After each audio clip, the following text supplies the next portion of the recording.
It's Tuesday, and you know what that means. It's time for Powerbombed in the Pit. We're two tag team partners who love loud music, comedy, art, but most of all, we love the people who do all those things and love pro wrestling.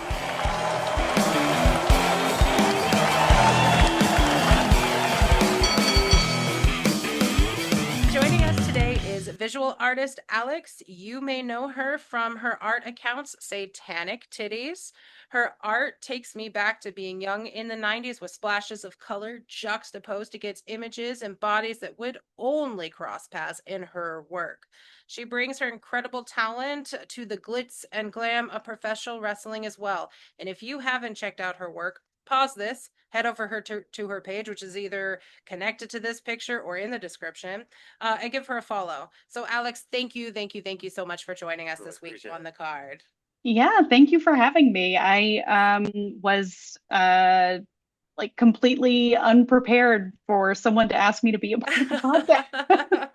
Well, I discovered your art, like it was suggested to me on Instagram, and I was like, whoa, this is awesome. And I was like, we need to get her on the podcast. Yes. That's fantastic. Especially because when you all reached out, I think my Instagram had only been active for about a month. So I was like, wait, this is happening at all, let alone already? Yeah. No, as soon as he was like, no, you got to look at this work, I completely loved it and fell in love. So it's awesome that you definitely said that you would be willing to come on. I'm so glad to hear that. That brings me a lot of joy. Hell yeah, fantastic. Joy is in short supply these days. Exactly. We need all of it that we can get. Well, let's just, go into some, like, what are some of your artistic influences? Yeah, I was thinking about this a lot because I just started collaging just to collage. I wasn't really thinking of it like as a artistic pursuit, but sort of a retrofit way of thinking about the kind of art I like. This is my first answer is going to stretch the definition of what art actually is. Well, but old school Delia's catalogs, I don't know. Yeah. It seemed like y'all were in my age range, but I never know. The kids surprise me. Right. Anyway, it doesn't matter. So Delia's art magazines is sort of like the vibe, like that I've been really jiving with. But in terms of like art, like the asterisk tilde,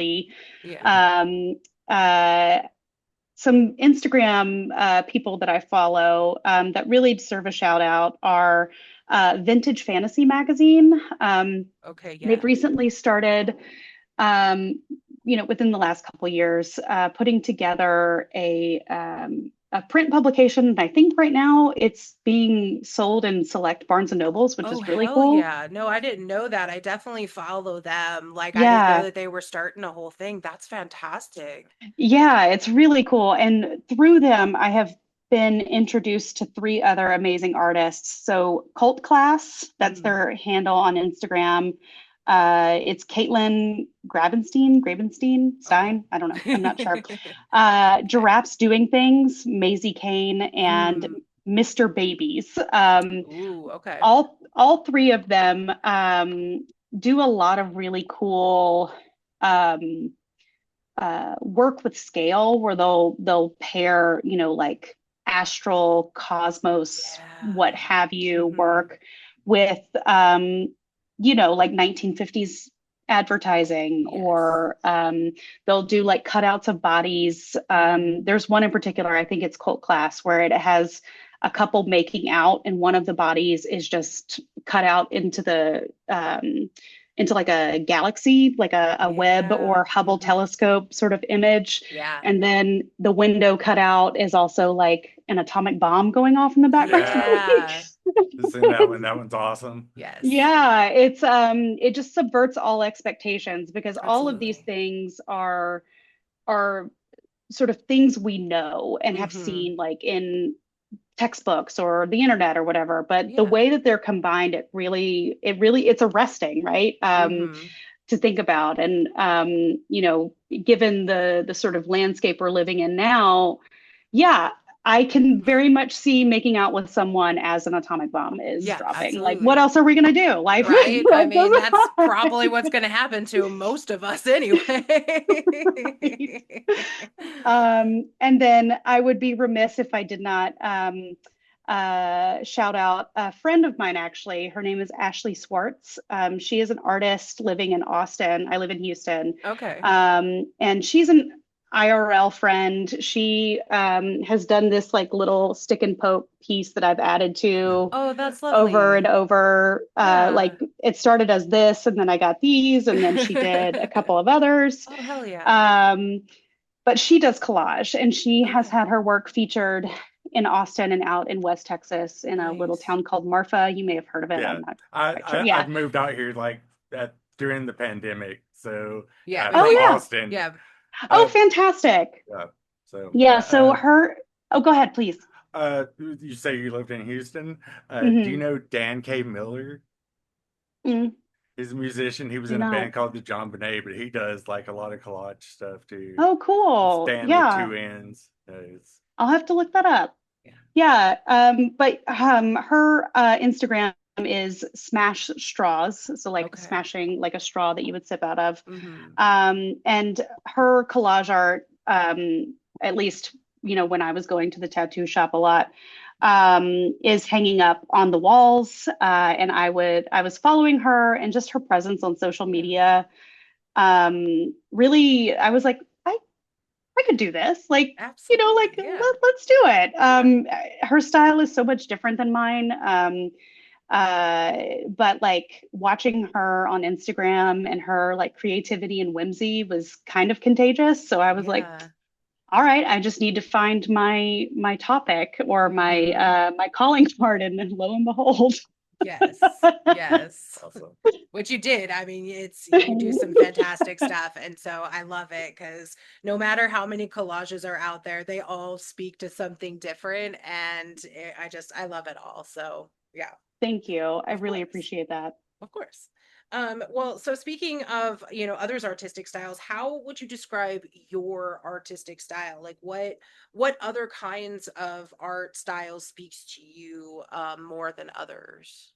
Yeah, I was thinking about this obviously before we got here today. And I was like, if there was like a tagline other Mhm. than the unhinged revolution, which is what's in my bio, um, uh, I would say the J.C. Penney's Christmas catalog Mhm. meets Monday Night Wars. Oh, yes. Yes. Yes. No, that perfectly describes it. Yes. I love that. Yes.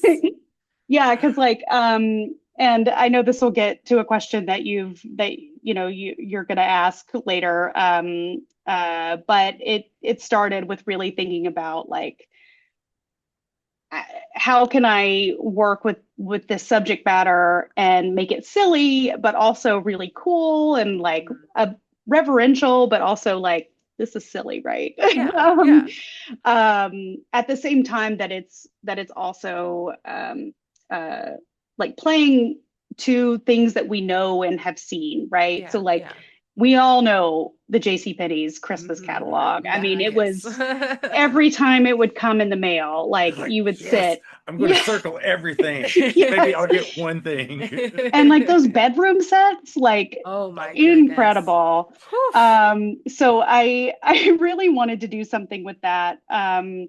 Uh, really borrowing from what Cult Class and Mr. Babies and Mhm. Vintage Fantasy do to like subvert the everyday Yeah. by pairing things together that don't fit, but kind of do. Actually do. Yeah. Yeah. Just And make it also work. like yeah, and also like those I think were they called I Spy books where it was like those really beautifully curated like thing toys and you would find like Yeah. various things in them. Hmm.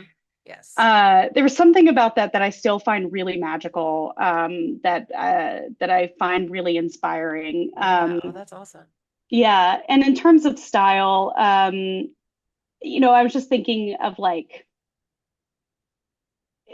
when you take two very overtop things and you Mhm. put them together, um, and they're taken out of context with one another and put together. The absurdity is just bumped up to 11. Yes. So like, those sort of like Laura Ashley, hyper stylized, effeminate, Yes. bedroom, kitchen, living room, whatever. Yeah. What if we had sweaty, hyper masculine, roided out dudes just going at it? Going at it, yes. And it's very silly, and it brings me a lot of joy just figuring out like how to layer and play with scale. So like, there's this one piece that I have called Portals. It's got the one with Billy Kidman in the middle and he's looking off to the side. There was just this like canopy bed in the center, and I was like, okay, this is absurd. And then there's like this little prissy like ottoman like at the end of the daybed, and it just so happens that I had a On the Road with Big Sexy WCW NWO thing where he's like sitting back reading a magazine.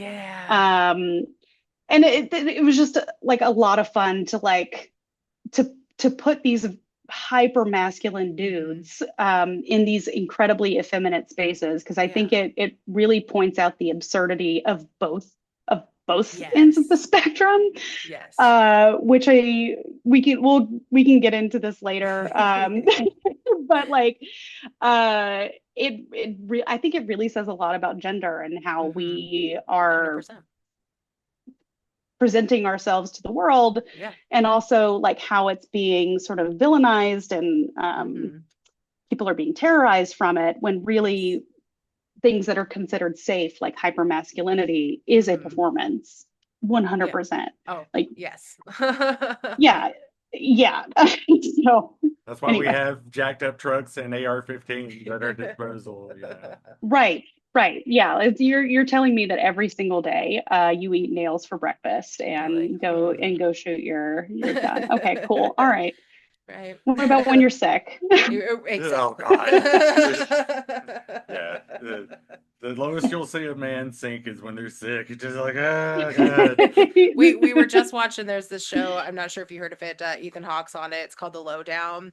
And it's really good. He's like a journalist, and he's finding out the truth of a story and a murder. But there's a part where one of the male characters is given a medication that just makes him super drowsy and sleepy, and he starts like the way that he's going about it and crying about like everything. And then you realize that he's just grazed, like like he didn't get shot, he just grazed him, and you realize he's just done this whole big show and performance of, oh my God, I've been shot. And it's Keith David from The Thing and They Live. It's hilarious. Okay, it's called The Lowdown. The Lowdown. Okay. Just the performance of masculinity, and then your comment about the being sick just made me think of that. But, Okay, so you have a lot of art centered around wrestlers. Like, what exactly inspired you to, I mean, obviously we spoke on some of it just now, but like, what was the spark that you're just like, sweaty dudes, wrestling, collage, let's do this? Well, as all good ideas are born, it started with me zooted on the couch. Yes. Fuck yes. So I had just taken an extremely potent edible, and I was perhaps watching Dark Side of the Ring or the Oh, everything okay? Sorry. Oh, no, I just knocked his headphone out. Oh, no worries. So I was probably watching like Dark Side of the Ring or the Al Snow wrestlers thing on Instagram, and just like really enjoying sort of the carnival of it all, because it is a carnival. And just a side note, I have a background in 17th century literature. That is most of our words in the history of English come from that period. So even though I left academia, I still have an individual subscription to the Oxford English Dictionary. Fuck yeah, I love that. It's only $100 a year. It's very reasonable. That's not bad. That's not bad. So I looked up the etymology of kayfabe, Yeah. and because it's a weird sounding word. I was like, Hmm.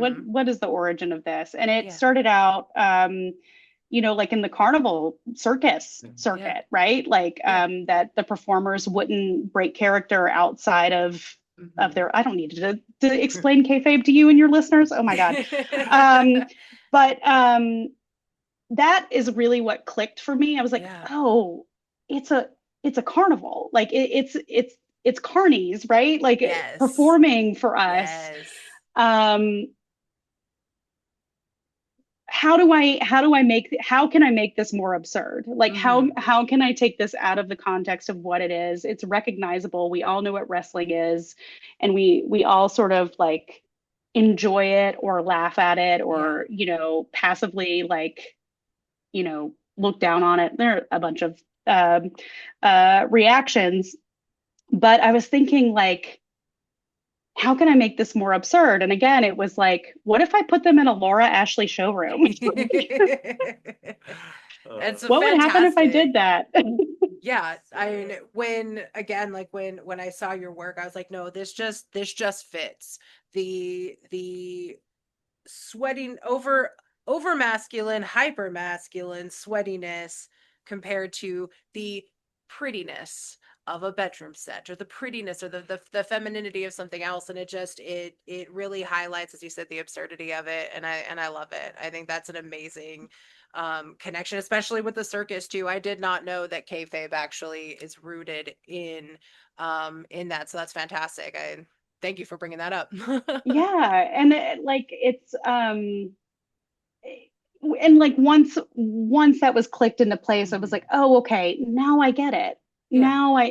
Now I understand. And like I think like I didn't grow up watching wrestling. My brother did. Hmm. Like I was familiar with it. I Yeah. knew the heavy hitters, the like suck it DX generation Yes. stuff. I mean, none of us could escape it in Mm-mm. sixth grade in Nope. 1999. But Definitely not. looking at it as just like a passive onlooker, I was just thinking like this is gender performance. Like Hmm. this is exactly this is exactly what Judith Butler was talking about in the Yeah. 90s. It's like Yeah. gender is a performance. It is something you do. It is not something you are. Exactly. Um, and it's something that I'm thinking about way more like consciously as I'm going forward. And I'm currently working on a sticker pack series. The most recent Fantastic.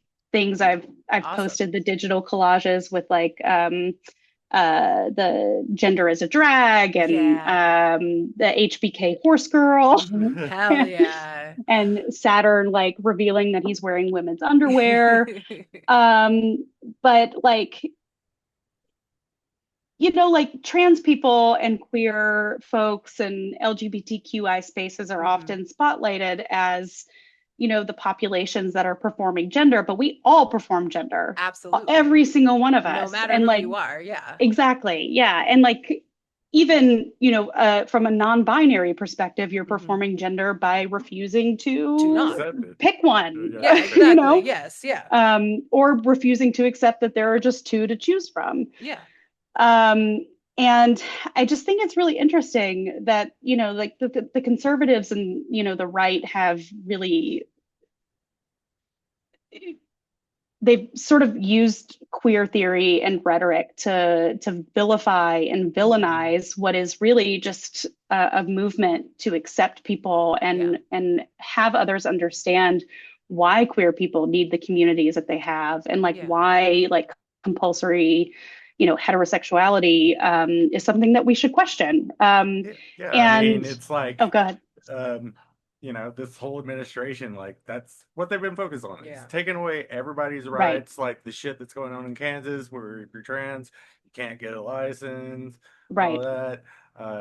I mean, Trump's, Roe versus Wade got overturned, like, Hmm. you know, threatening people with murder charges for having a miscarriage. It's just Yeah. Right. like Yeah. Definitely everything's being so gross. vilified. It's Indeed. like, Yeah. Yeah, and it's such a complete anti-intellectual Yes. misrepresentation of most, if not all people who really just want to be left the fuck alone Exactly. and to just live their lives. I don't know why the right is always in everybody's business. Well, I do, but like, but But like, still. yeah, and it's like traditional gender roles. It's okay if we perform those. It's okay for a woman, like the Hallmark movie, to like come in from the big city to the little rural town and all of a sudden become a trad wife. Like Yeah, it's okay Right, when we like, about to perform say. gender that way, right?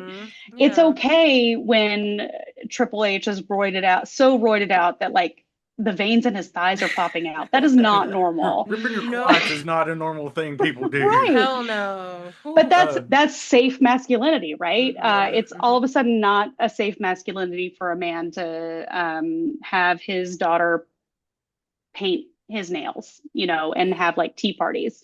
And like, the hyper masculinity in the ring, how is that different than drag? I'm not seeing it Yeah. because you can't tell You're, me you're, that, you're playing a role. right. Exactly. Yeah, I was actually just telling him in the car since you mentioned drag that wrestling is truly a form of drag because things are being Mm-hmm. performed.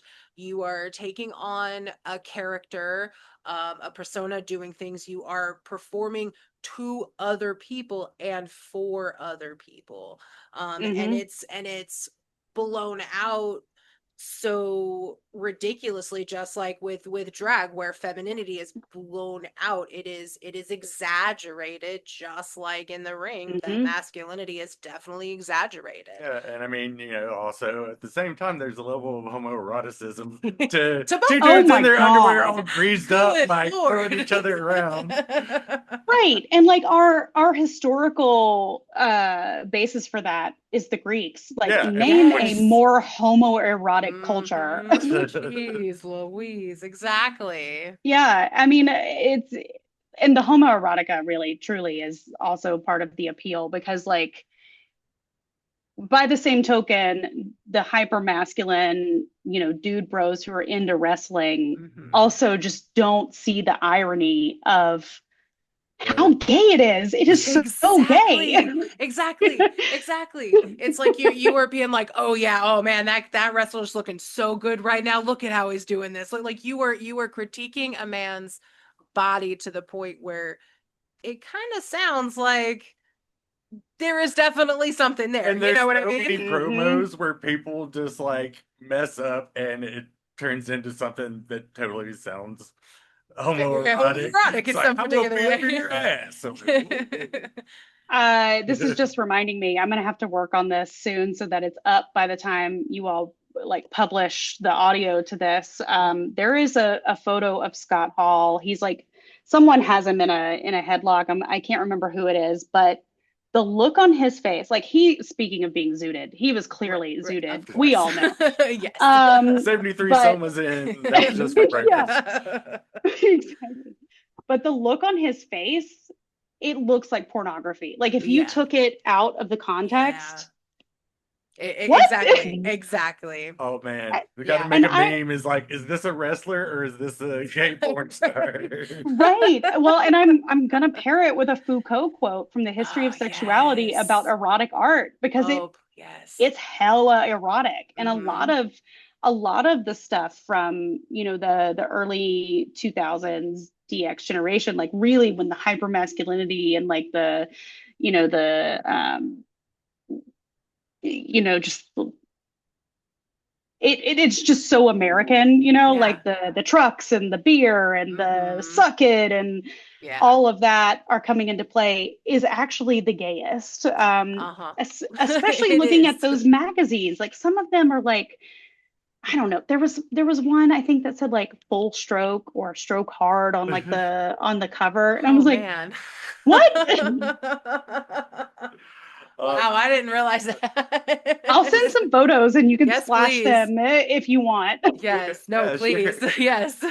I have a Um, whole thing of homoerotic stuff on my phone. It's that's fantastic. No, yeah. we are all for that. Well, so kind of leading into this, like what is your process then? In terms of your collages, I'm fascinated with people's processes through different uh mediums that they do, but how is your like how do you do your process? How do you start with an image of something, or do you just kind of start with a whole pile of stuff and throw something together? Yeah. Great question. This like sort of meta analysis I have to do with my own work is actually really Exactly, which is what I have because to I'm do, like, which is also why I ask. Yes, absolutely. So I typically either start with a background I have in mind, like the Hmm. frame, Yeah, or like the main image. yeah, So like if there's one that I particularly want to use, so the one of Saturn where he's showing that he's wearing women's lingerie, I knew I wanted to incorporate in some form or fashion, and yeah, then I got the idea. I don't remember how the idea came about, but I got the idea to pair them with like queer theory quotes. Oh, yeah. I had a friend who she and I were chatting. She's from the Netherlands, so Mhm. she her perspective of American culture is really fun because That's awesome. she was a friend of mine in my PhD program. So like we'll nerd out over, you know, queer theory and gender studies kind of stuff. And we were just talking about, you know, developing a hobby and doing something other than work, that sort of thing. And she really gave me the idea when I was just chatting about the absurdity of the hypermasculinity. And she Yes. said, um, yeah, those wrestlers are performing gender. And I was like, hell yeah, they are. Yes, they Yes. absolutely are. And then I was like, what would happen again, zooted on the couch? What would happen if Exactly. I started pairing like really famous like queer theory and gender studies quotes alongside this nonsense? Because it Yeah. is nonsense. I love it, but it's nonsense. No, it's Um, 100% nonsense. It's and I ridiculous think they would nonsense. tell you that, the Yes. wrestlers themselves. So like I knew that with the Saturn one, I wanted to do something silly with it. Mhm. And then I started like returning to a lot of the syllabus, you know, materials and bibliographies that I read in grad school, Yeah. and was like, oh, this is gonna this will fit well. So that's sort of it comes in waves, like talking to Hmm. friends, like what I want to do. But in general, I don't glue anything down until I am done 100%. with it. There we So go. Yeah. yeah, so a lot of times I'll put stuff together and I'll have like my there will be some nights when it's just like I can't do anything creative, but I'll get my Hmm. X-Acto knife and my cutting board and I'll And just just cut stuff cut stuff out. up. Hmm. So I'll do that and then I'll just have my collection of figures and then I'll start with a background and play. Yeah. Yeah. Um, and like the Portals one, the one with like that canopy bed and Yeah. Billy Kidman is another good example of this. Because I knew that I wanted somebody sitting in that very prissy leopard Little print couch. ottoman. And I knew that because it has so many opportunities, like these interior spaces have so many opportunities to like sneak in little surprises, Yeah. that it really just is like almost like a puzzle. Like, how can I fit this in? Like, how can I, um, like get this tiny little wrestler because it's, you know, them flying through the air in like a tiny magazine cutout, but how can I get Yeah. it like into this space that makes sense? Yeah. Absolutely. um, and beyond that, it's really just following basic principles of design. Hmm. So once I have like the main image and the main background, it's like, okay, how am I going to fill this in to make Yeah. it visually interesting? Okay. So if you have someone looking off to the right or to their to their left, our right, Yeah. like Billy Kidman is, you want to make sure that something is within his line of sight because we Hmm. automatically Go want to that go look at direction. that. Yeah. Yeah. Yeah. Yeah. Yeah. And That makes sense. so that's how I start building. And then I just think of collaging design as like a game of Pong. Like you Yes. want the eye to do like a zigzag, Hmm. ideally, Okay. across the space. Yeah. So it really just starts with the silliest two things I can find. Again, that hyper masculine, Yeah. or in Billy Kidman's case, Yeah. Right. shrug emoji, and the super feminine stuff, and like how can I play with this Hmm. to make it more fun. And another thing that's really fun is really playing with scale, because these Yeah. wrestlers, especially like, you know, for the, you know, the championships, they're Hmm. huge people, they are They are. trees, Oh right? man. So like Goldberg like sitting like throwing a tantrum like only an inch tall on like a shelf is really funny. It is. No, it And then is. Bret Hart's just there poking his finger. Yeah. Yeah, no, that's an excellent like point to make because it speaks, I think, a lot to more than just what's on the page, and I think that that's what's so fascinating and interesting, when artists make those deliberate scale sizes, the deliberate repetitions and things like that. It's Hmm. it's very it's very poignant. It says more, and so I love it. Yeah, and it's kind of a magical process, like when a Hmm. collage really comes together and clicks into place. Yeah. Like I can tell when something is not working, and I'll stop it, and Yeah. I'll either take a photo and put it like in a book to keep the pieces all in place, or I'll just Mhm. disassemble it and start again. Yeah, it's both an art and a science. There we go. Okay. Yes. So I just thought of this right before we came on, but do you listen to music while you make collages? Yes.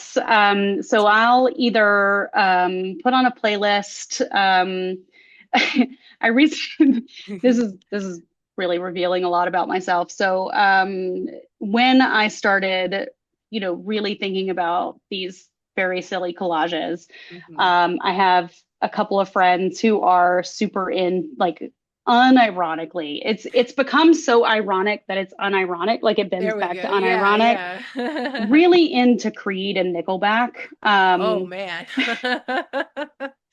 So I developed, I put together a divorced dad crash out playlist. Nice. And it is just Okay. like 4 hours of slamming Monster Energy and punching drywall.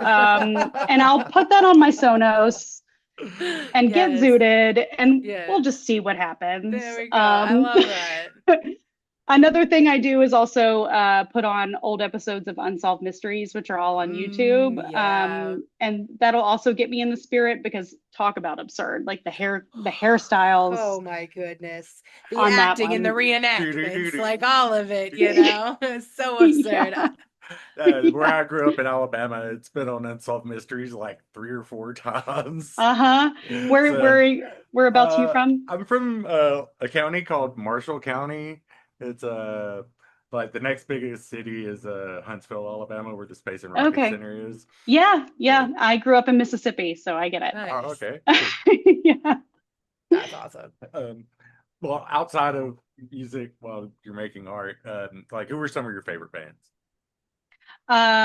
Really into Opeth, Ooh, hell Swedish yeah. death metal. Yeah. Drapery Falls is one of the most perfect songs ever. Which one? I'm sorry. The Drapery Falls, Yes, Black yes. Water Park. Yeah, 100%. I've seen them 8 times in 5 countries. Bit of a Oh, super fan. fuck. It's a great excuse to go travel because That's their true. shows are much better in Europe than in North America. I think they're just too jet lagged. Like the music is great, but like Hmm. the energy that they have is way more palpable, I guess. Gotcha. It's also like what beats going to Rome to see Opeth and Right. watch them play in an old ancient Roman theater. God, that would be so fucking cool. It was very cool. Oh man. Um, let's see, I'm trying to think what else. Really into Megan the Stallion. That's awesome. Hell yeah. High art. If we're talking, let me just look through my Amazon because I'm just gonna stutter and not think of anything until I can. That's Um, usually what happens to me as soon as somebody asks me a question like, well, name some things. And I'm like, fuck, I've just forgot every piece of thing that I yes. know. Oh, yeah. Jenny Lewis. Love Jenny Lewis from Yes. Yeah. locality, huge Yeah. fan. Yes. Yeah. She's obviously my style icon. But whatever she does, like you know, just sign me up. That's fantastic. Love her. Electric Wizard, really into stoner Yes. metal. Mhm. Again, zooted on the couch. The Doors, super into the Doors. Hell yeah. There are a couple of oh shit, accidentally started a playlist. Hold on. Stop. Um, there are a couple of like independent artists that I really like. There's a band out of Portland called Hippie Death Cult. They are I've heard the so fucking name. cool. Yeah. Okay. Oh my God. Hell So good. yeah. I'm writing They're that th down. they're a three-piece, but they Okay. put out so much noise in a great way. The bassist is this like tall Amazonian, just like badass woman, and she does Hell all the yeah. death growls and singing. Fuck yeah. She's she's low key my shiro. And their guitarist is fucking cool, and their drummer is like the Muppet animal, just like come to life. Like if you see Yeah. them live, they'll have him like they'll step the guitarist and the bassist will step aside and have him do like an old school drum solo, Nice. and That's awesome. Quantum style. he will, yes, and he will go so hard that his sticks break and he'll just use his hands. Like Holy shit. it really is like woman. So, a band called Jucifer, they're a two-piece, they're husband and wife. The husband's the drummer, and I've seen him just like he just plays so hard that sticks are breaking, and he's just like hitting it with the broken end, just like Mhm. finally like till he can grab another one. Yeah. The PBR just flying everywhere off of his floor tom. Yeah. I'm thinking Green Druid is also another great band. Yeah, They're out yes. of, I think, Colorado Springs. You know, I really love all the doomy, sludgy stuff. I've got tickets to Yeah. see Acid Bath next year or next Ooh, week. hell yeah. We went and saw them last year, and it Mhm. was amazing. It was them, 16, and Oh god damn it. Now I'm now look at oh, I'm High on doing Fire, like High on yeah, Fire. yeah, Yeah, yeah, yeah. Oh yeah, yeah. very cool. Acid Bath's been one Yeah. of my favorite bands since I was like 15 years old, and I'm like, I'm Yeah. never gonna get to see him. Like, Right. I Yes. bug Sammy every time I've seen him, like with Goat Horror and stuff. I'm like, Hmm. when are you getting back together? And he's like, never, bro. Shit ain't happening. Like, And then guess bam Dax bam. finally gave in, so that's awesome.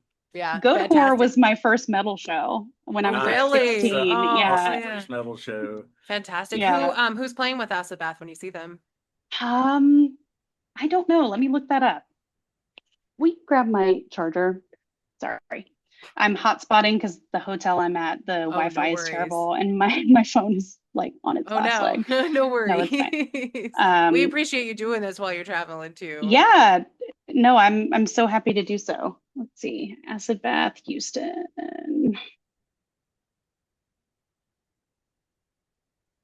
Does it say? Sometimes it doesn't say. Sometimes it doesn't. Like, I don't think that we knew that 16 was going to be on that show That's all. until a couple weeks before. Yeah, because it was like, oh, hell yeah. Finally seeing 16. Obituary, High on Fire, Oh, and fuck yeah. Necrofire. I Oh, don't know them, oh. but Okay. Okay. yeah, Good lineup. Yeah, that is definitely a yeah, good lineup. Hell yeah. Are you a yeah. Neurosis fan? I know the name. I don't know anything Uh, about them. you Why do should, you? you should check them out. Yeah. They're they've been around since the 80s. They started off and they were Hmm. just like a dark hardcore band, and they just Hmm. like they're it's not even music anymore. It's just like a religious experience with music Yeah. behind it. But Very cool. they had Yes. to kick one of their members out like 6, 7 years ago, and they were Mm. just kind of like, we're done. But they got the lead singer of ISIS and Oh Sumac yeah. to take his place, and they just surprise dropped all this today. Like they put Oh out a new wow. album. Like, yeah, check them out. You Yeah, won't be definitely check them out. disappointed. Okay, great. Yeah, Yeah, if you love I sludgy doomy shit, yeah, you'll. absolutely. Okay, yes. An established deathcore band based between Sid and Gong.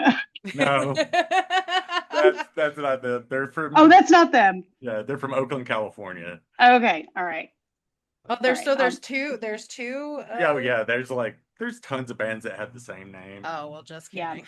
All right. I'll look it up later. All right. Yeah, yeah, Sorry. no. That's what we do. We end up getting on tangents. Yeah. So, don't worry about it. But going kind of down the lines of influence things speaking to you, you have that background in 17th century lit. Like, are there any poets or writers or anything like that really speaks to you that you kind of find yourself going back to or that you pull stuff from? Not really with wrestling. Yeah, yeah, no. But I really love John Milton. Oh yeah. His Yes. Paradise Lost is so Yes. beautiful. Indeed. And like the topic will have people think that like, oh, it's just a super religious text. It's like, reader, it is No. not. No, it And is Absolutely also not true. not. and also like the Jesus and like God parts are snooze fests compared They to what are. Satan's up Oh my to. God, no, 100%. Um, like that line in book one where Lucifer, Satan says it's better to reign in hell than serve in heaven. Yep. Oh, Fantastic. it's fantastic. So I really love that. His invocation to light in book three is one Yes, of the most beautiful passages in literature, period. indeed. And I really appreciate the mysticism of that era. So my dissertation, to go off on a tangent, but again, y'all asked. Yes. Um, my dissertation looked at like the mystical undercurrents of early modern science. So like what we now think of as modern science was really getting its stronghold in the 17th century. So Yes. Sir Francis Bacon, the father of the experimental method, Yeah. wrote a short story about it's like an allegory for the modern science sort of laboratory. And it is completely just awash in mystical sort of religious iconography and symbolism Yeah. and sort of like worshiping the heavens and all the stuff that you're not supposed to do if you're Christian, right? Yes. Yes. um, so like it was really fascinating to me to really think about these figures that are, like Milton and Spencer and Shakespeare. They're considered like high art, highfalutin, whatever. Yeah. And sort of, they're taught to us in like survey courses in college and and even more sort of watered down level in high school as just Yes. like, oh well, they are of the era. And it's like, no, they were actually pretty iconoclastic, kind of classic when you really dig down deep. Yeah. And just thinking about how these people were thinking of studying science and being completely enraptured by the natural world as itself a religious experience is really neat because it's at its core is extremely heretical because the through line of my project is a philosopher who's burned at the stake on Ash Wednesday. Of course.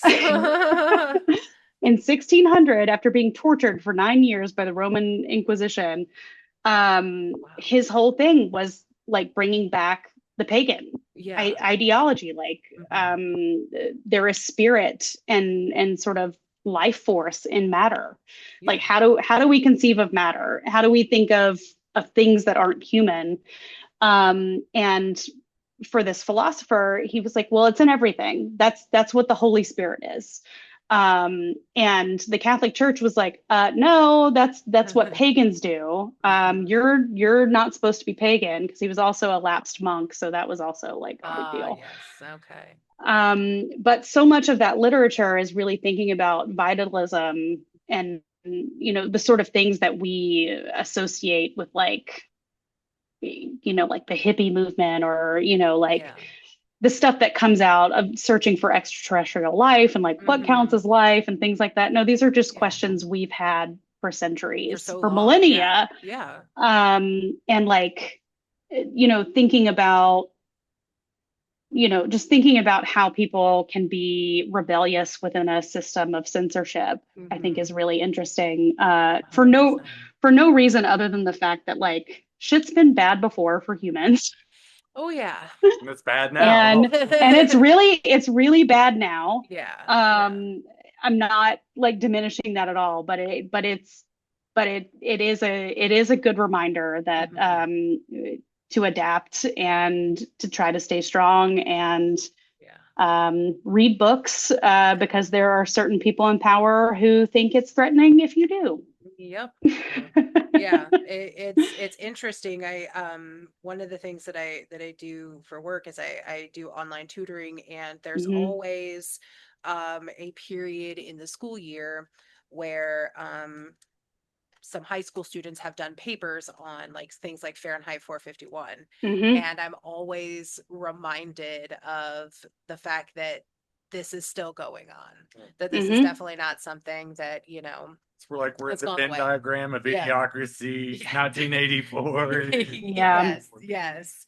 You know, and so it's, you know, really good because, you know, like I was thinking when you mentioned Paradise Lost was that the first time that I really got into it fully instead of just pieces was in high school, where it was assigned to us only just one book. I can't remember which particular book it was that it was that was assigned, but I was just like, no, I have to read this entire thing. And I got the entire fucking thing and read it. And I really am also reminded that we now have students who are continuing to question these moments in history, these current moments that will then be their history, Hmm. and everything, and how to rebel against it because art is rebellion, period. You know, Hmm. whatever form it takes, visual, written, you know, audio, it doesn't matter. It's a form of Right. rebellion, and so it's really, really a good reminder that we still have work to do because if there's still Yeah. rebellion, there's still you know, an issue, there's still a pressing problem that needs to be addressed. So yeah. Yeah. Well, and in Milton's case, and I promise I'll shut up about Don't the worry. No, 17th no, century no. stuff. Y'all stepped into like a Right, that's how this goes. Like Exactly. we go on our own tangents, whatever the guest wants to talk about, Mhm. we're here for it. All right, Absolutely. cool. As long as I'm not overstepping Oh and no. taking up too much of your time. But the Good thing no. about Milton that's really interesting is he's writing Paradise Lost, having literally just escaped the chopping block. His Yeah. name was on the executioner's list twice, and it's only Yeah. because Andrew Marvell was his buddy and was like, I think you should be spared. Like he came out of prison blind. Like, what's he gonna do now? And he's like, Right. oh, write the most beautiful piece of art about what happens when you fail politically. Because he was Yeah. part of the revolutionary insurrection, Yeah, that's like for right. lack of a better word. Yeah. He fomented the environment with pamphlets Yeah. of like anti-royal sentiment. He Hmm. was the reason why he was part of the reason why Charles the First ended up getting beheaded. Yes. And when Charles II came back, he was pretty pissed off about it. Indeed. um, and I mean, yeah, I can understand why. Yes. And you know, like his sort of perspective on like, well, what do I do now that the thing that I threw my life into failed? Like, Hmm. I can't even see anymore. Yeah. Like he wrote his poem by dictating it to his daughter, who like wrote it out in verse because he Yeah. was blind. And like so many people were like, well, that's what you get for going against authority, because this is also the divine right of kings, like, Yeah. you know, Yeah. the law of the father, the Mhm. sovereign as the head of the household. Yeah. You know, and he went completely against that through revolutionary action. So when Satan is saying better to reign in hell than serve in heaven, what the hell is Milton suggesting? Right? Right? It it's pretty revolutionary, And indeed. revolutionary stuff. Yeah. Yeah. Yeah. Yeah. Yeah. Yeah. And also like revolutionary in the sense of like this is the time where people are arguing and it's being suppressed about the movement of the fucking planets, like the revolutions Exactly. of the planets were being denied, right? So Mm-hmm. I mean Mm-hmm. there are a lot of parallels. Yeah. All of your listeners, if you if you want to talk about Paradise Lost, follow Satanic Titties on Yes. Instagram, slide into those DMs. I have so much more to say. Yes, we could probably go on for a very, very long time. So, switching from Paradise Lost and Milton to wrestling, I know you said that you didn't watch it growing up. Mhm. Like, do you currently watch? I do when I have time. Yeah, So we have time. I am like the rest of everybody in the, you know, the capitalist juggernaut that we're a part of have Yeah. very little time and energy outside of work to do much of anything. Mm-hmm. But what got me into it was like there was like a spate of there was like Dark Side of the Ring, there was the Vince Mm-hmm. McMahon Netflix docuseries, Yeah. the Al Snow thing, and then a Mm-hmm. couple of other just like things that are coming up.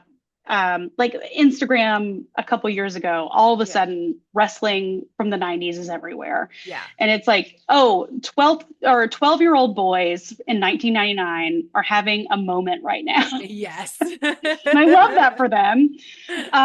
But what really kicked it into overdrive is I went to Mexico City to see Oka. Awesome. And saw a Lucha Libre match. And I was Fuck like, yeah. this is fucking crazy. Like, Yeah. this is nuts in a great way. Yeah. And it was like the theater of the absurd, where it was just like, this is theater, this is pomp and circumstance, this is like practical effects and like pratfalls and all the sort of stuff, like with the hyper masculinity sort of component rolled into it. And like, I as I mentioned, I have a brother. My dad was a stay-at-home dad. He was older when I was growing up. So like in the afternoons and evenings and in the summer, I was just around dudes all day. Even though like my mother very much raised me to be hyper feminine and like a young lady.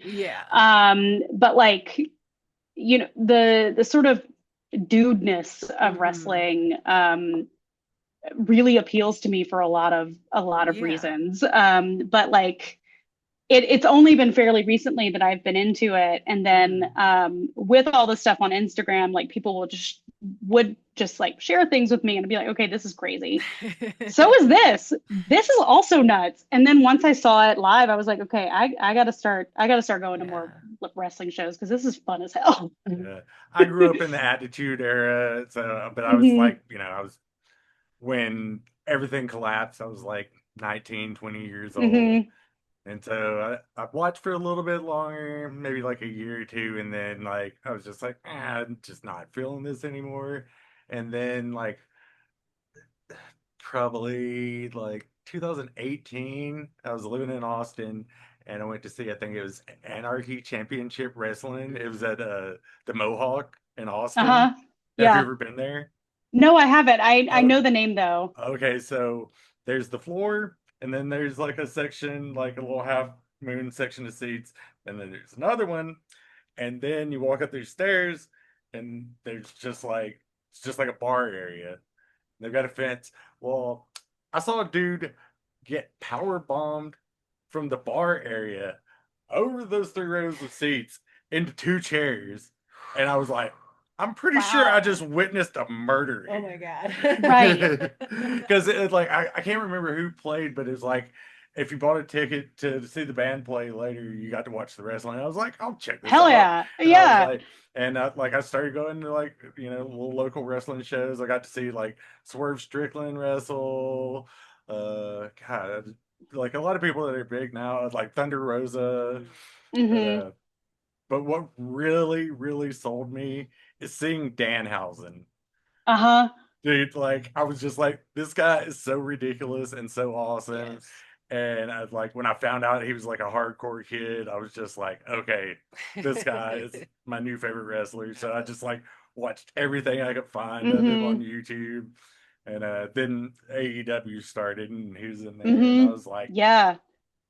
I've been hooked since. Like every Wednesday and Yeah. Saturday night, we're right here watching Dynamite or Collision. Absolutely. Yeah, and there are some cases, back to your question about, like, do I listen to music or play media? I will a lot of times put on old wrestling matches while That's I'm awesome. watching, or while I'm collaging, or, put on Netflix Unreal, things like that. Uh, Yeah. do I you have know, Tubi? I know it exists. I haven't looked into it at Oh, all. you should check it out. Like they have, Tubi? yeah, Yeah. so much Okay. old school wrestling on there, and like just the craziest horror movies that you could ever like Yeah, imagine yeah. watching. All right, I'm into that. Yes. But yeah, but continue on your point. Oh, was I making one? I'm I sorry. thought you were. You're talking about listening to music while you're making Oh, fun yeah, Oh, yeah, yeah. yeah. stuff in the Imagine. Yeah, background. yeah, yeah. Look at us. Um, well, I was gonna say what you mentioned earlier, just like watching wrestling and Mhm. being super into it and just like, you sort of fall in and out of things. But like the most recent sort of crop of wrestling, I know people have a lot of opinions on like it's on Netflix versus ESPN versus Yeah. whatever. I'm like, well, stop crying. Yeah. We It's live in a Still capitalist exists. society. yeah. So like either go find a local promotion or quit your bitching, number one. Yeah, exactly. Um, but number two, like what makes wrestling so fascinating to me is sort of like the mundaneness of wrestling. So like thinking about what's it like to be an attorney for a wrestling promotion or, like the WWE. Like Yeah. what do the insurance policies look like? What's it like to be a costume designer? Like Yeah. what are the union rules when you because like wrestling is so absurd that it makes even the most boring everyday jobs that much more insane. Like Yeah. I was watching the Hell in the Cell, Hmm.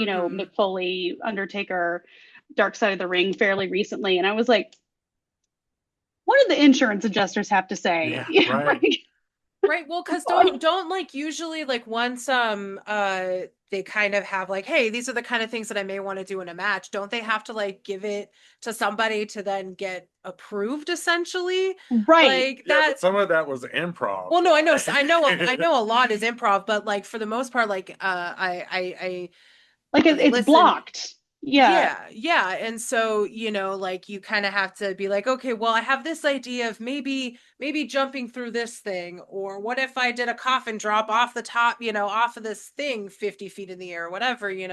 I thought like that you would kind of have to get that approved. And so it's actually a very interesting point that I have never thought about. Like what you go to this attorney who's like gone through law school, gone through whatever, has Right. to listen Right. to somebody tell them that they have a mannequin head, that they're going to try to do this one thing with this or do this other, like that's just insane. So yeah, I've never thought of that. That's an amazing point to bring up. Like, Right. So like what does arbitration look like mm-hmm. when you're an attorney for the WWE? Right? Like what sort of batshit things go into legal briefs that you never thought you would be a part Right. of when you're studying at 3 a.m. for the bar exam or like trying to memorize case law? Like Mm-hmm. it's insane. And like I Yeah. follow the costumer from WWE, I can't remember her name, but she shared like a pencil drawing that Stone Cold Steve Austin did of the vest he wanted made. Oh Oh yeah, yeah. I've seen And Yeah, it's like a little yeah. pear with like a crooked smile, like Yeah. too Stone pure to Cold is know not a what's visual going artist. too pure to know what's going on in this world. Like the pear is touched. Yes. The pear is the skull, but it's a pear. And it's just, I was just like, what what were those fitting sessions like when Macho Man was like really into the coke? Like, Ooh. Oh yeah, you it's know, too tight. It needs to let it out a little bit, brother. right? Like, Dig or it. like Razor Ramon, like Yeah. what was his rider like? Like what sort of grease did he need to get his hair that sheen, Right. How and that how like and how many one bottles and like mm-hmm, how long it would take to get the perfect curl. right. Yeah. Speaking of Razor Ramon, there's a bar in San Antonio called the Paper Tiger, and on the men's room Uh, door, somebody tagged Razor Ramon on it. This is him with that's the toothpick in his fantastic. mouth. First I time I went love in there, I it. was like, yeah. Well, it's great that that we've been talking about this because you also mentioned theater and in kind of our chats you mentioned connections with wrestling and Elizabethan theater as well as ballet, and I definitely want to talk Hmm. about both. So let's talk about oh my God, my mouth. Elizabethan theater and the connection to wrestling for you. Talk us through Yeah. that. Yeah, so again, sorry to pontificate about Oh no, 16th please. and 17th century literature, but here No. we are. Um, so like for the Elizabethans, like we Mm-hmm. think of it Shakespeare now because Yeah. he invented most of the English language Yes. from, Latin words that he knew. Um, Theater was the lowest common denominator in that time. Like Mm-hmm. that is what criminals and vagabonds Yes. found interesting and fun. Mm-hmm. Aristocrats didn't think it was worth their time. Whether or not they enjoyed it, that's a whole A different whole other bag of thing. snakes. Yes. But like the theater was this common. It was for commoners. It was like Mm-hmm. it was for like quote unquote dirty people. Like it's where Yeah. people thought the plague originated. It's where disease was spread because they were obviously all packed in and there were Yes, rats in the everywhere pit and and everything stuff. like that. Yeah. hmm and like Shakespeare certainly elevated it, but Yes. if you look at his earliest play, Titus Andronicus, Mm-hmm. and you read that shit and you look at all the stage direction, tell me that is not wrestling because No, that's a really good point. it is gory, it is Yeah. gratuitous, Yeah. it is uh it, it is clearly like, look at me, I want to get an audience, Yeah.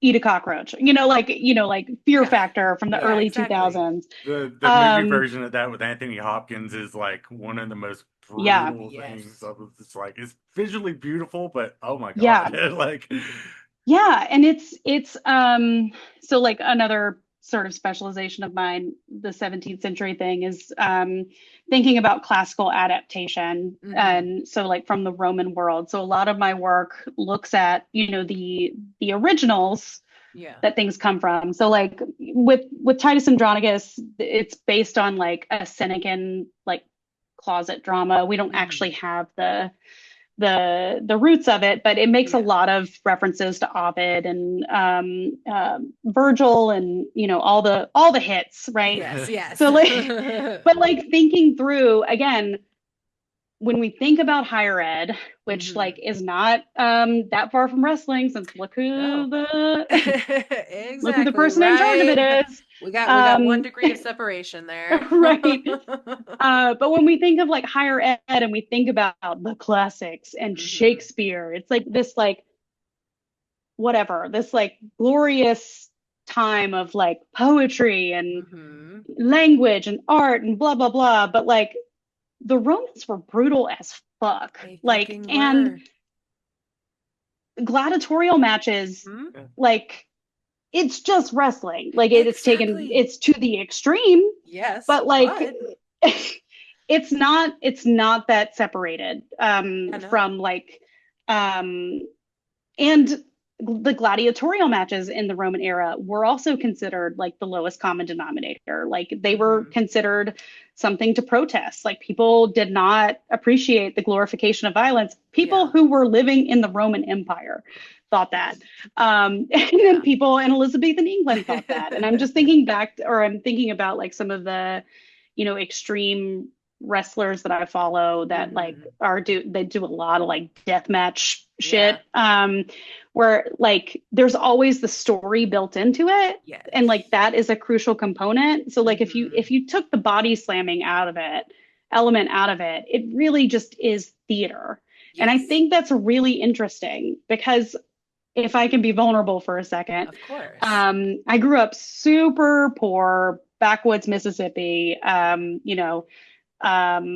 It was a wonder I have a whole other thing about education, but it's a big deal that I graduated high school, let alone that I Mm-hmm. went to college, let alone that I went to grad school, let alone that I Yeah. taught college, right? Yeah. Um, um, I was going somewhere with this. Where Education, yeah. shit. Now Where I'm riffing, and this is what happens. This is that's why I need to okay. No, prepare no, notes. no. Oh, there we go. So like, there's like that self-hating component where it's Mm-hmm. like, oh, well, I'm not elite. So if I want to be elite, I need to play this part of like being Yeah. the professor and like wearing my blazer and having a Mm-hmm. respectable haircut and you know, Yeah. all this sort of, if I mask and play the role, then surely they'll accept me. Yes. So like part of that was also sort of like a well like worn by like wearing it, Yeah. a well masked elitism, which I'm not proud of. I've taken years to deconstruct. Yeah. But I was talking to a friend fairly recently, and he made the offhand comment, "Oh, so and so, went, yeah, they got injured playing college basketball, so that's why they're a wrestler." And I was like, Hmm. "Wait, wrestlers went to college?" And he was like, "Yeah, a lot of them did." And I was like, I have to check myself because I Yeah, just yeah, assumed it's the lowest common denominator, like it's the yeah. lowest form of Hmm. art. Like, surely these people wouldn't have even graduated high school. And it turns out that like, no, they're like highly educated people, Yeah. and they love this art form, this Hmm. performance so much that they have gone the left-handed path Yeah. and done some batshit stuff. And that is seriously commendable. I mean, I'm just Yeah. like thinking of it. Like if you're on track to be a college athlete and Hmm. you're drafted and you get injured, and then you're like, what the fuck is my life now? And then you end up wrestling for like WCW or WWF/WWE. Like Hmm. that's pretty good. Like, Yeah. and Yeah. like, go ahead. I'm sorry. Like Macho Man, he played college Baseball. and professional baseball, Yeah. like, and then he got Right. injured and like he started doing wrestling, like.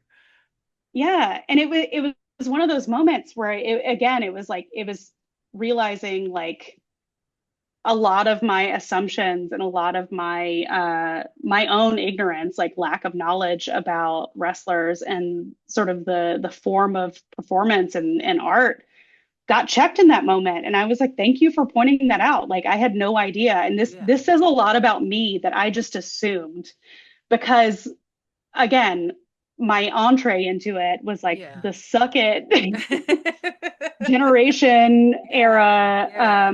DX era, and like I was a little lowbrow. I don't think it added much culturally to whatever, No, but but I think a lot of it does, and I Mhm. think the fact that we're still having this conversation an hour later talking about wrestling, I think is indicative of that. Yeah, Like absolutely.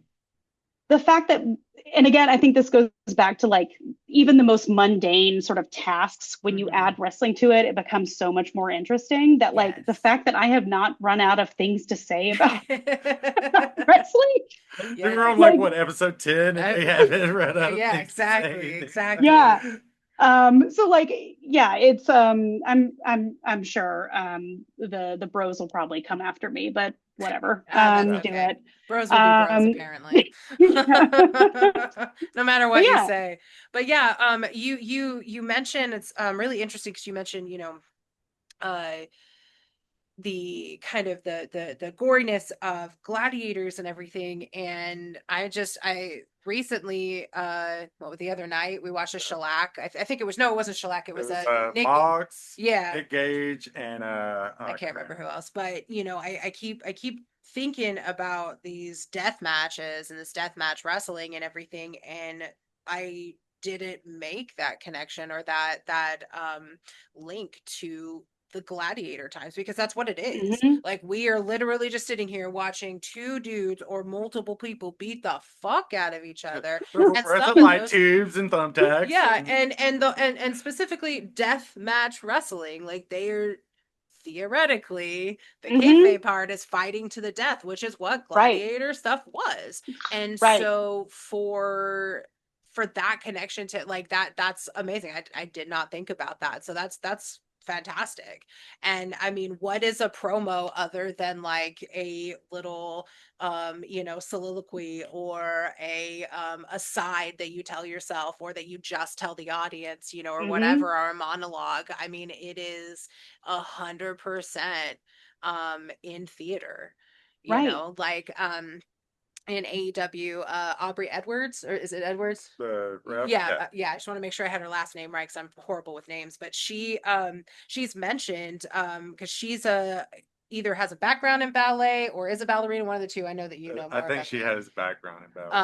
But Oh, very cool. I heard her mention something about ballet and it kind of being a ballet. And when you mentioned that, your particular connections between wrestling and ballet, I thought, oh my gosh, like I also did not think about that. And the Hmm. kind of fine line, the uh how do I want to for the elegance of the moves that you set up or the stories that you Hmm. set up and everything like that. So what are your connections with wrestling and ballet specifically? Yeah, that's so cool. I did not realize that she had a ballet background. I'm going to have to look more into that. And in Yeah. fact, one of the things that I've been sort of holding on to that I cannot wait to integrate into the wrestling stuff is I have an old school like ballet sort of like textbook where it helps Ooh. teachers show like classical Mm-hmm. placement and stuff. But I was like, Yeah. cannot wait to put wrestlers in Yeah. this. Like, this is going to be Oh, great. that is gonna be And it's fantastic. all like black and white from the 60s. Like it kind of looks a Oh, little yeah. creepy, but like it's cool. Um, Yeah. I dig it. Hell yeah. and like so like the body part of it makes a lot of sense. Like, Yeah. you know, it's contact improv, like you Hmm. block it. A lot of those parallels have been made Yeah. that it's sort of like a brutal ballet in that sense. And I don't Hmm. disagree, especially because there are right and wrong ways to do something technically, and you could Yeah. get injured if you Yeah, don't it's have like the pulling off a foundation. move like, completely Hmm. smoothly or just totally botching it and then your You opponent fucked gets up. like their Yeah. neck broke or some Hmm. shit. Hmm. So, Yeah. in ballet, if your partner drops you, you get Yeah. You. hurt and can't continue Right. performance, Yeah. like, Right. 100%. But really what struck me is, again, I was zooted on the couch. You're starting to notice a pattern here. Um, That's all right. That's and how we get our creative. um, it was the Unreal episode where Triple H goes up to, I think, one of the Usos and sort of gives his like paternal dad thing, like, I'm putting my faith in you. You got to sell it tonight. And it's sort of this like really intimate moment that's caught on camera. And it's really lovely and sweet and like, you know, whatever. But again, I was zooted. And so Yeah. like I was doing like the galaxy brain thing. Hmm. And it struck me that so many promotions Hmm. seem to be run like ballet companies Oh. that like you could be the you could be really hardworking Hmm. and you could develop a following or fans. But if the Yeah. artistic director does not like you, you're fucked. Yes, exactly. You're not getting the headline spot. You're not getting the Yeah. 7 p.m. principal dancer role, right? Exactly. Yeah. So like, and I think, Unreal does a really good job of contextualizing because they do like the Road to WrestleMania thing. And Yeah. they do a really good job contextualizing the calendar, right? Because like on Hmm. Dark Side of the Ring, you see that a lot. Like we're on the road. It's like, okay, Yeah. doing what? But like the Unreal series does a really good job of like, oh, you're on the road wrestling and putting your body through hell all Hmm. the fucking time. Yeah. Um, Very similar to dancing, where like your entire life is the company Yeah. and you sometimes get to see your family and enjoy Thanksgiving. Hmm. Like, Yep. so that was part of it, but also the structure of it Hmm. that there are, there's the corps de ballet, and then there's like the soloist, and then there's the principals, and there's like the studio company that's even below the corps de ballet that is the feeder school that goes into it. Hmm. It's very similar in the sense that you've got this like top down hierarchy where you've got Yeah. the person at the top who is the visionary of the story. Hmm. Most ballets are story ballets. Yes. Um, and, they put the pressure on the super talented people that they have faith in, Hmm. that they're like, you got to, you have to do this. You have to do it well. I believe in you, but also like, don't fuck it up. So there's that element, but then there's also like, I think it was actually the same episode where CM Punk was coming back and he was like talking about like all of his problems with, the administration at WWE and like Yeah. his bad attitude and all that sort of stuff. But Fancy Phil. and it did a really good job of sort of like talking about like if you're not willing to play ball, Mhm. particularly the kind of ball that the director, or in this Wants you case, to. Triple H wants you to, you're not Mhm. getting showtime. And if you're not getting Yeah. showtime, scouts are certainly not looking at you. Yeah. So like, where's your career going to go? Yeah, and I mean, he's already burned the one bridge that he had if he decided to leave WWE because nobody wants Right. him back with AEW. Right. Yeah. I mean, and like it's so that's one element of it, right? That you have to play ball and that you're the performer has very little rights and control over where their story goes and how their bodies are being used Yeah. in a way. So that's very adjacent to ballet, but also just thinking about the history of ballet, like it started really just as an interlude between acts and opera. Yeah. And it was also considered the lowest form of art. Like sex workers were ballet dancers and Oh, vice okay. I did not versa. know that actually. Wow. Yeah, and they were sort of pimped out to the patrons, which should come as no Lovely. surprise to us. Yeah, no, that's definitely Um, not a surprise. but it eventually ended up getting more gravitas, like as it became more of like a work of art, right? And like as it became more sophisticated in how it told stories, and it became less of an interlude and more of the reason people showed up to see things. Mhm. And I'm just thinking, excuse me, in terms of, you know, kayfabe coming out of like the Carney vernacular, that it's sort of this like traveling circus, like tightrope walker, strongest man, Yeah. what have you kind of thing. And if you look at, matches from the 70s and even some of the ones from the early 90s, they're super slow. Like they're Oh kind of yeah. boring. Yeah. But like it's getting more sophisticated. And Mhm. if you're looking at matches now versus even 10, 20 years ago, it's become like it's evolving in the same way that ballet has done. Like people are putting way more time and money into it and like Yeah. starting to actually pay attention. Yeah. Costumes are getting more elaborate. The special effects are getting more time and attention. Yeah. Even a lot of the stuff that we quote unquote know is fake, like Mhm. the collisions are Yeah. becoming way more intricate and like Yes. and the performers themselves, they're not like roided out so much that they can't turn their head because they're like Yeah. Yeah, they're like like comparing ballet to wrestling, like I was thinking, like probably the closest thing in wrestling, like WCW Nitro era, the cruiserweight mhm. division. If you had Yeah, like people that we have now, like back then, I mean, like yeah, the Penta, like uh Speedball, the Yeah. the Young Bucks, like Mhm. everybody that just does very acrobatic things with their bodies, like hmm yeah, that's pretty good. Yeah. yeah. And like the visual aesthetic is also becoming more like streamlined. Yeah. Like, we in the 90s had these like big lugs sort of throwing each other around in the ring. And then Yeah. you look at the same promotion 30 years later, and it is they are like flying through the Oh air. And yeah. like you don't get that having had to fly, like fling my body in the air, but in a Ugh. very different way. Yeah.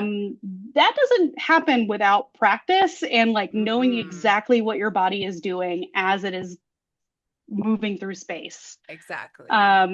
So like it's really interesting to think about, especially because we've sort of, the through line of today has been like Yeah. the theater of it, right? Yeah. Yeah. That, ballet grew out of this interlude of the theater of opera. And there are so many similarities with like, again, the melodrama of it. Like if you've Mhm. been to a ballet, especially a story ballet, Yeah. go see Romeo and Juliet and like watch Mercutio just like flop as he's like dying. Like it is He's selling it ballet. hard. Ballet is so over the top. Yes, he sells it Yeah. hard. And like you were encouraged. Like the pantomime is cheesy. Yeah. It's very stupid. You feel stupid while you're doing it. And that's when you know it's good. Exactly. And like there's something very similar with wrestling that that I think is really interesting. I'm not a dance historian, I have no idea, but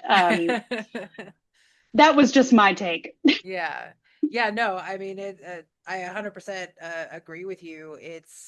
It's all connected, and it's very interesting, even just as you're talking and as you're bringing up stuff, as we're bringing up stuff, like my brain has gone on 50 other tangents. Yeah, Oh definitely. shit, there's these connections, and you can most definitely take the increased showmanship and flair that a lot of the like high flyers have Hmm. today. Like when I started really watching wrestling about 3 years ago, different than what I remember, briefly seeing, or even just at school, like knowing who, some of the catchphrases, the suckets, that kind of stuff. So do you smell what the rock's cooking? Like those, but beyond that, like that's kind of all I had in terms of wrestling. So when I started watching 3 years ago, that first match that I watched, I remember just being so blown away by the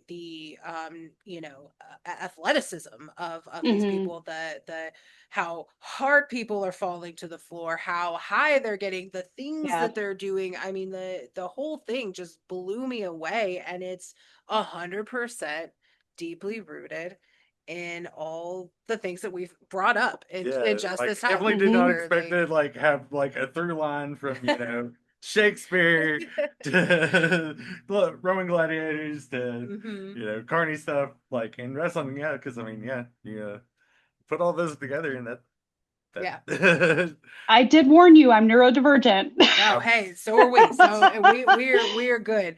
Um, Making random connections and trying to explain them to other people is like, yeah. I I mean that's what we are here for. I think that's what people in general are here for, is so I that get we can talking talk. about wrestling or music. I'm like Charlie board. Yeah. yes, Pepe Sylvia. Exactly. um, so like if you're a wrestler, have you thought about what your entrance music would be or I like have what your thought gimmick so would much be? about this. All right. Um, so like without the gimmick in play, but if Yes. we're just like if we're thinking of like my various personas, Hmm. or like how I think about my life in the world, like if I were doing a Bianca Belair thing, like Yeah. super sassy, Hmm. like hyper feminine, but also hella athletic and Yeah. like will fuck you up in a heartbeat. Hmm. Kiss by Megan the Stallion, because Bianca is definitely, Megan the Stallion, but make it wrestling, Yes. which I Actually, love. yes. Yes. Um, Megan the Stallion's also from Houston, so H Oh, there Town. we go. I didn't know that. Yeah. Okay. Hell Yeah. yeah. If I were in a Rhea Ripley era, it would Hmm. be Opeth Master's Apprentices. Nice. That's Yeah. why I traveled to Yeah. Mexico City, is because I saw in their Latin and Central American tour that they were bringing that one out for the first Hmm. time in like 25 years. So I was like, oh, I've got to go Wow. see it. Oh, hell yeah. But that riff is just Hmm. like, can you imagine like a super slow walkout to that? Yeah. Like Oof. chef's kiss. Yes. I Um, love that. Now, if we're going into personas, again, this is another zooted moment. This time I was out at a bar with friends. But I actually uh, have thought about this, and I have it on my phone so that I Yes. can so that I can, so that for this very moment, I had no idea a year ago that I would be having this conversation. But I've sort of broken it down, like how to make a wrestling persona, and it's like, what's your fan base called? Mm. what's your frenzy? So like the Hulkamania, like what Yes. what is your moment that you go, what's your flow state called? Yeah, yeah. And like, obviously what's your name and sort of thing. And then like what are the four demandments? I Because dig it's that. so fucking Okay. stupid, the Yeah, four yeah. demandments. And the Yes. ones that Hulk Hogan came up with, I hope he burns in hell. Yes, I hope so Um, too. particularly for ratting out his colleagues and their attempt to unionize. Like, Yes. Yeah. That gross. right there. And then, racism on top of it. Yes, Well, yes. yes, I mean, there's a obviously. whole thing, but holy shit, for you, I can't imagine somebody who's going through the same thing that you were going through, and you're like, Hmm. no, you know what? I'm not gonna try to better us. I'm gonna try to better me. Like, who the fuck? Like, this is supposed to be a community thing, not a one person thing. But And Yeah. it's surprising Yeah. that we have a member of the WWE Hall of Fame and the the wife wife of of Vince McMahon like helping run the country now. Hmm. the Yeah. absurdity. Yes. The theater of the absurd. Yeah. So anyway, the four demandments, and like Yes. just a quick, I looked them up because one thing that just really irks me, and like really shows how stupid they are, and I mean that both in a charming way, but also like, no, this is fucking. I have a doctorate. Yeah. I can say this is stupid. Um, Exactly. is that they don't even follow the same parallelism. Number one Mm. is train. Cool. Yeah. Yeah. Two, say your prayers, eat your vitamins, and believe in yourself. Well, Okay. all right. Um, Hmm. sure. Yeah. Okay. Bars. Basic. Yeah. But anyway, like if we're gonna use that as our metric, which I Mhm. absolutely did, Yes. Love it. my persona, and for those listening, this is copyrighted Yes. circa Copyright. Circle C. 2026. Yes. Yes. Satanic Tiddies, Alex, collage maker. Yes. I would be Boudica, the woman Ooh. warrior, the who harangued the Britons into one of the Yeah. final rebellions against the Romans. Mm-hmm. Her end did not come to a, a pleasing thing, No. but she was a bad ass. Hell yeah. Um, so, like she was sort of, like trying to rise up against the colonizer and like Yeah. was very iconoclastic. Yeah. But so my persona would be like the reluctant hero, the one that comes in. It's like, fine, if none of you people can solve this, fine, I'll come Yeah. in. Yeah. Yeah. My fan base would be She Banshees and the Boys, spelled Oh, BOIS. oh, I love that. That is awesome. Hell yeah. Yes, I can get behind that. Dig that. Fuck yes. My frenzy would be vituperation because like Ooh. her big thing was like oration and like, Hmm. like getting people to like do things and like, Yeah. getting them all like ready for battle and stuff. So Yeah, like yeah. the biggest thing would be like, I'm gonna take you to school. Yes.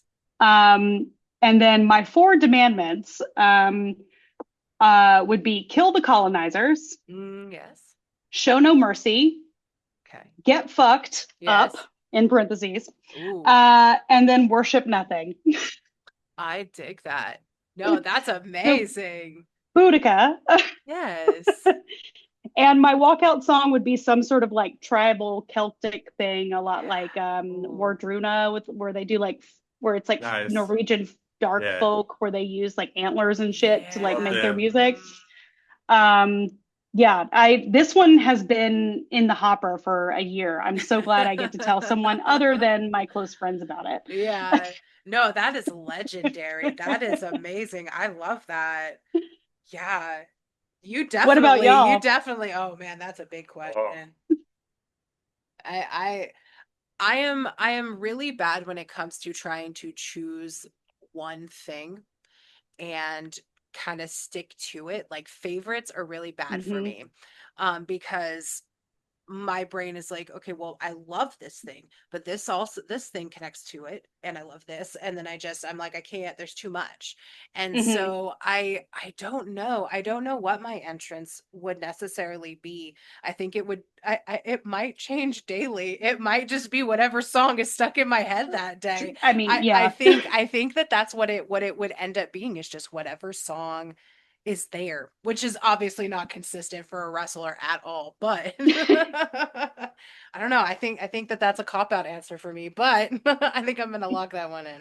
Yeah, I don't know. Probably my wrestling persona would be much different than me, just like Hmm. a Yeah, tougher version of yeah, me. yeah. Like if it was 20 years ago, I would definitely be like doing some Darby Allin like CZW deathmatch shit. But Nice. yeah, that time is expired. Uh, yeah, Yeah, I mean, as far as persona for me, well, I'll give you a moment to let that mull.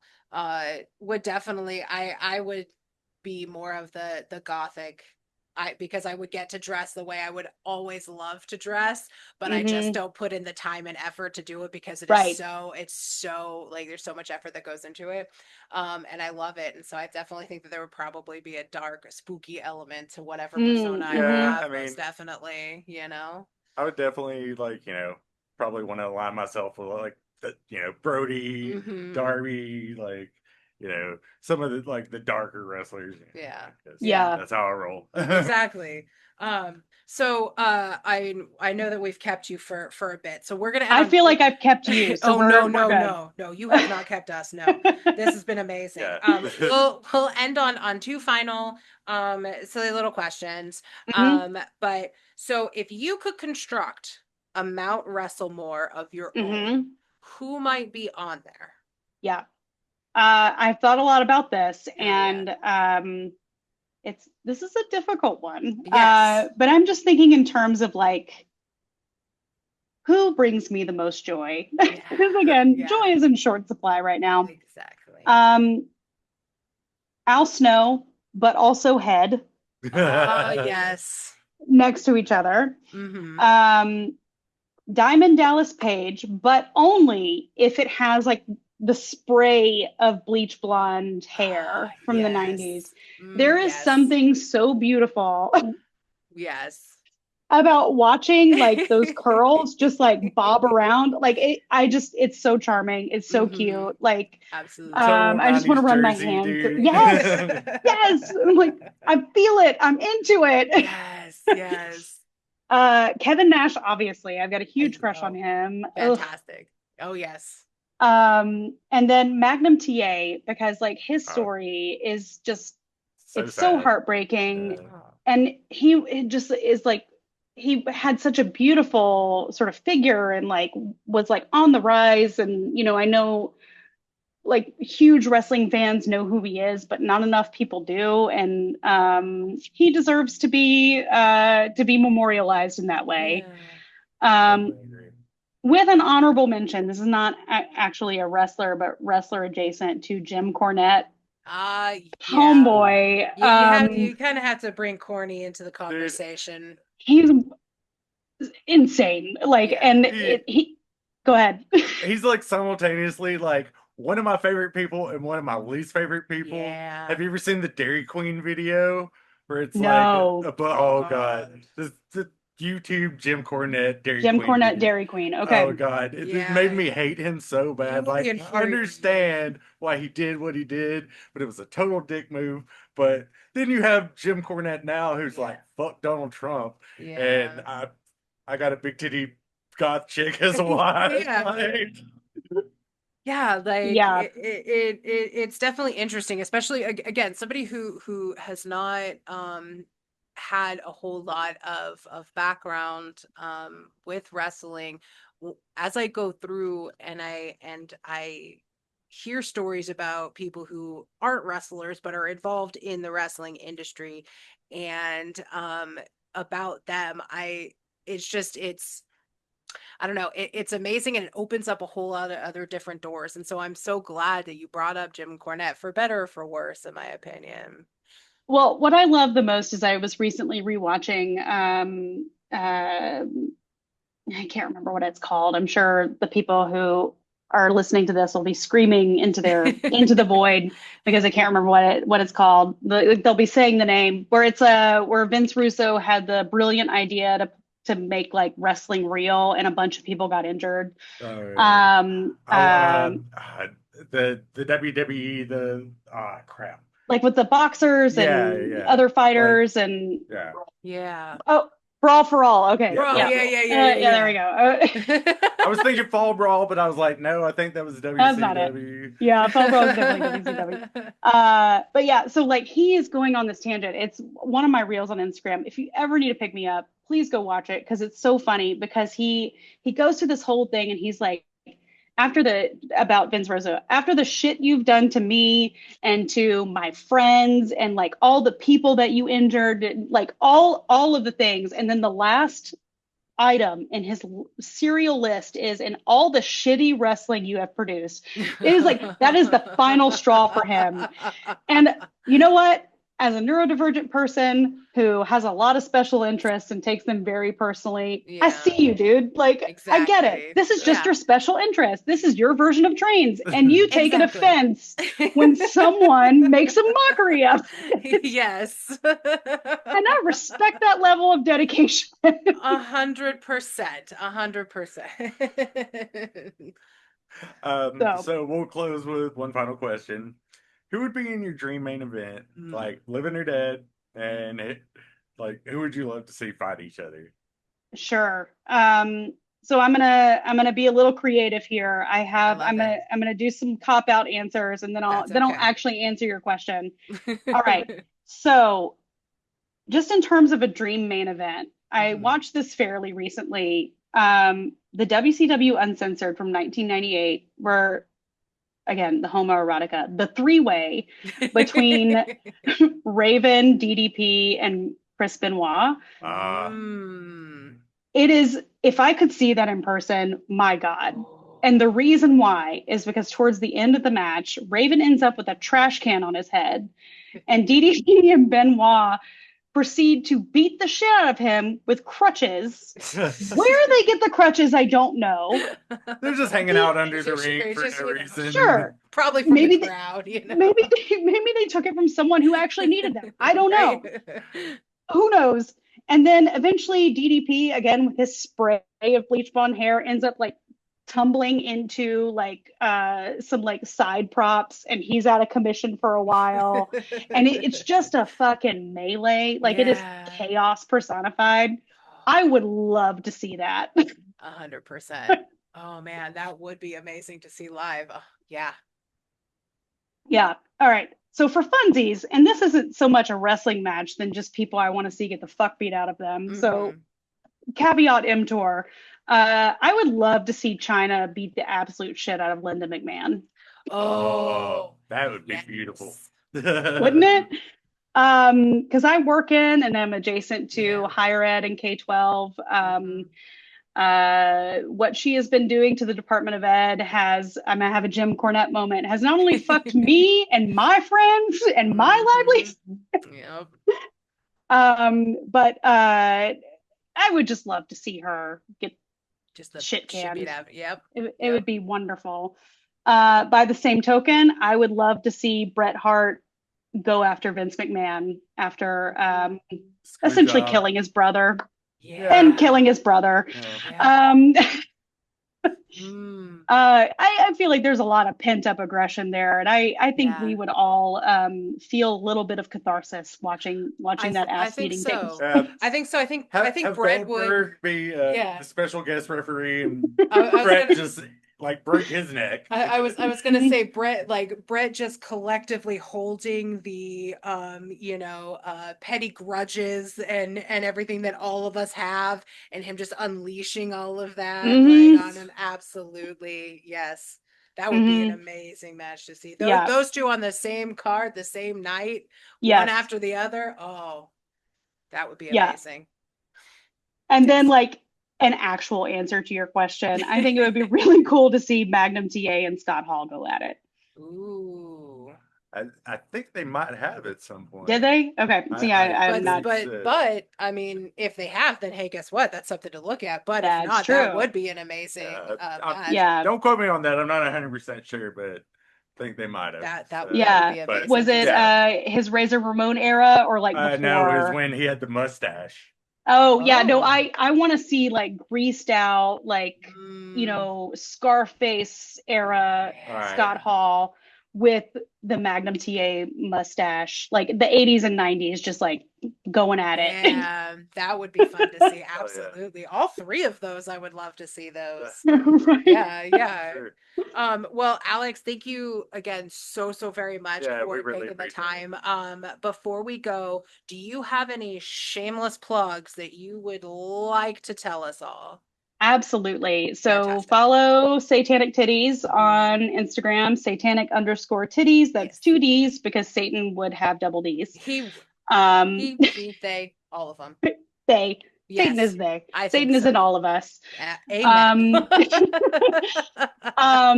But in particular, my gender bending sticker packs are on the verge of being released to the public.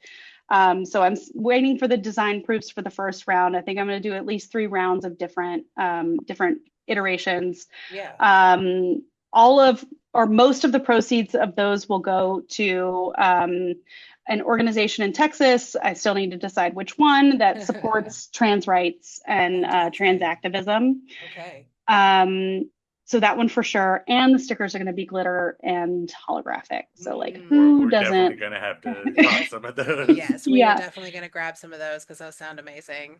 Yeah, and also just continue to engage. Like it's I've gotten so many messages from people saying,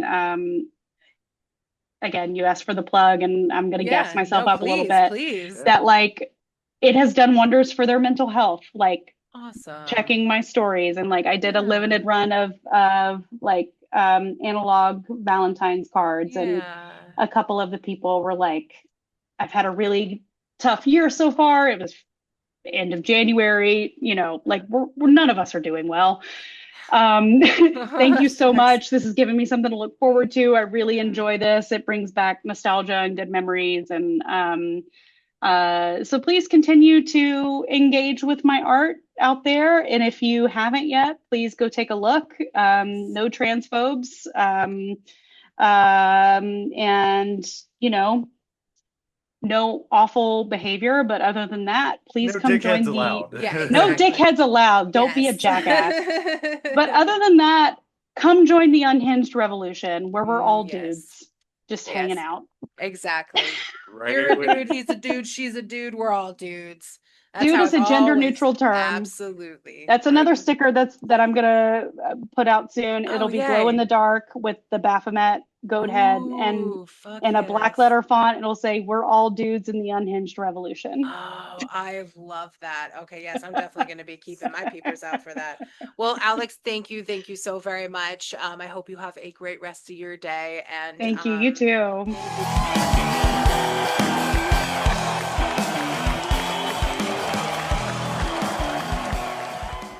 Hey everyone, this is Carissa. I just wanted to stop in and say thank you for joining us today. If you enjoyed this video, please consider liking and subscribing to the channel. You know, everyone starts out small, and every like and subscribe definitely helps to get the channel out to others. We appreciate every single one of you nerds, as we nerd out with other nerds. So from Chris and I, a tremendously huge thank you. We have a ton of great stuff coming your way. So do a frog splash from the top rope, grab your battle vest, headbang to that sick guitar riff, and stick around to see who might be making their way to the ring next.